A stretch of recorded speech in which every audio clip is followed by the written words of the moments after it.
Cliffs here and the organization itself, we are very, very much of the mind that anybody who's a victim, it doesn't matter what you do, it doesn't matter, because again, it is what, you know, like you said, Deb, it's what you do, it's not who you are, right? So anybody can be a victim, and if you are a victim, you will be treated as a victim.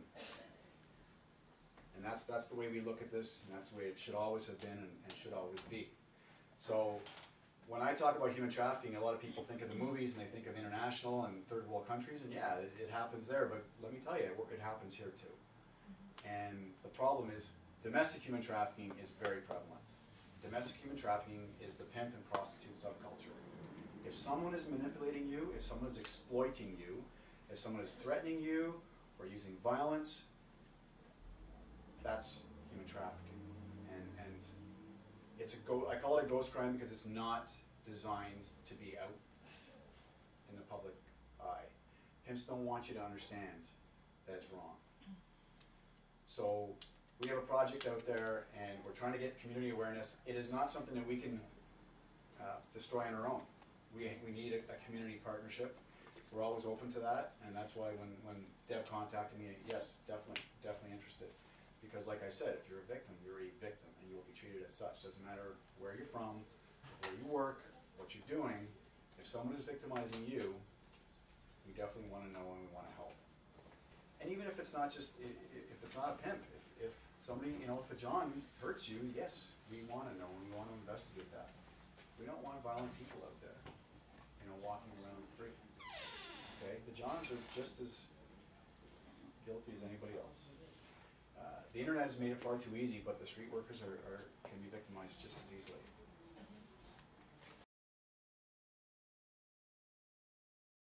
I mean, there's a lot of stories out there, but the thing is, and that's the whole thing, that when I called it a ghost crime, it's because it's intended for us not to know the scope. And there's no way I could, you know, the media always asks me for statistics. There's no way to provide statistics because probably very similar to what domestic abuse used to be, nobody comes forward. Nobody comes forward, so we don't know the scope. And we're trying to get a handle on that. We're trying to be proactive. That's what this is all about. It's trying to be proactive, get the word out there that if you are being victimized in any way, shape, or form, we want to know and we want to do something about it. But again, a lot of that, I'm going to put a lot of this back in the community because you could be your neighbor, could be your niece, could be, you know, could be anybody, someone from your family, friends, whatever, can be victimized. The target ages are from 12 to 25. Think about that, folks. 12 years old. 12-year-old girls are being recruited. I have a real problem with that. I have a problem with anybody being recruited, but at 12 years old, you cannot make up your own mind. You don't know what's right. Even 16, you don't. And you know you've seen that happen in our community. Well, again, I know it's happening across Canada. I know it's happening in Ontario. It's happening in Quebec because we work with other agencies, and we know that. And I know that there are teenage victims in the Niagara region. Well, I can tell you that we've investigated cases, and the most common scenario here would be, would start out like, I'll give you an example of a concrete one where there was a gang from the East Coast of Canada, was in their community, the culture was, there was a segment where that was their culture, and the males would call it grooming the girls for the gain and bring them here, and then they would start out, you know, working strip clubs on Lundy's Lane. All the money would go to the males in the gang who, I mean, you know, they would have 100 pair of blue jeans, the males, and some of them they never wore. You know, like we did search warrants and wiretaps and all this stuff, and it was very difficult even when we had a lot of evidence to prosecute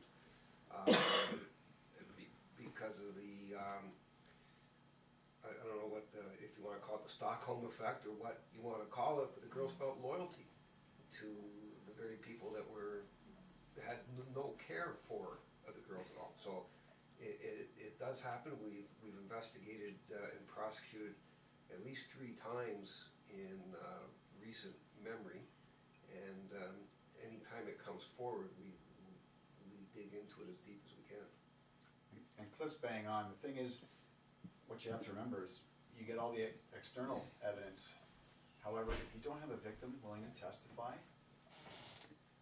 you really have very little, and that's the problem, because the victims are they're the ones who are victimized, and the court wants to hear from them, and regardless of the other evidence. So that's why we have to change the culture of silence.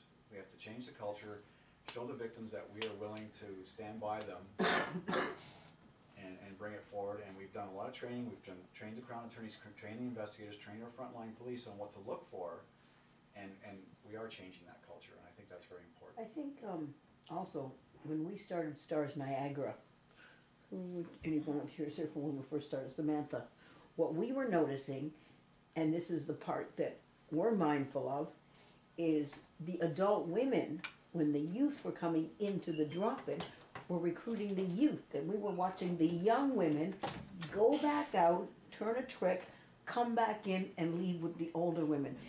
At first we weren't sure what we were watching, but then as we watched, there would be a couple of them that would come in, they'd sit with the older women, they would have something to eat, and the youth would go back out, and then they'd come. Hence, Stars for Youth is born, and the youth are now at the raft with the youth, and we don't see that problem as much, even here in our adult thing. But it happens. Pimps are not always male. And you know what, you hit on a really important what I've noticed, especially in the last year or less, is the pimps have smartened up, unfortunately. They learn as well, and they are now using some of their girls, and they call it a stable. I'm sure some of you would recognize that term. Some of their girls to recruit younger and younger and younger, because it's less threatening for one girl to talk to another, right? So that's a disturbing trend that we're hearing and seeing. So that's something else. I mean, again, what we're asking is, as a community, especially if you're out there and you see things like that, you know, we need to know about this, because again, nobody wants a child victimized. Nobody wants anybody victimized, right? But the last thing I want to do is find out that a 17-year-old is recruiting a 13-year-old, and that's going to happen, unfortunately. And we want to take this out of the shadows and bring it out so that people understand it, recognize it, and can pass along information. Help out your neighbors, help out your friends and family, but also help us to investigate.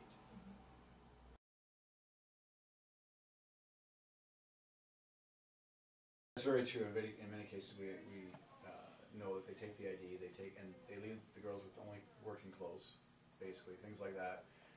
Some they use addiction. A lot don't. They don't have to. They manipulate them in many ways. The boyfriend scenario, where they pretend to be a boyfriend. Threats, violence, that's what our main concern is, obviously. We have victim services here from Niagara. They're fantastic. They've helped us out in many, many ways, and they will help out victims as well. We do have, we have everything. Like, if a victim comes forward, I don't care if she doesn't have, a stitch of clothing on her back, we can help them, and Niagara Victim Services are well prepared for that. So, even if, we have a lot of resources available to us now. The government has really stepped up, because again, the governments are starting to learn. The federal government, the provincial government, we're starting to learn more about this, and that's the whole goal, is to become better prepared as well. The only thing I want to leave you with is like I said, anybody can become a victim. It doesn't mean you're weak, doesn't mean it's your fault. And I think that's part of the problem. A lot of the victims out there, some of it's brainwashing, but sometimes they're just so ashamed of what they've been coerced into doing or forced.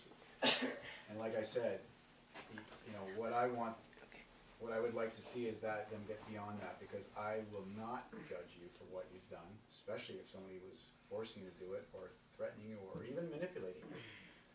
And everybody has value. I firmly believe that. So thank you for taking me.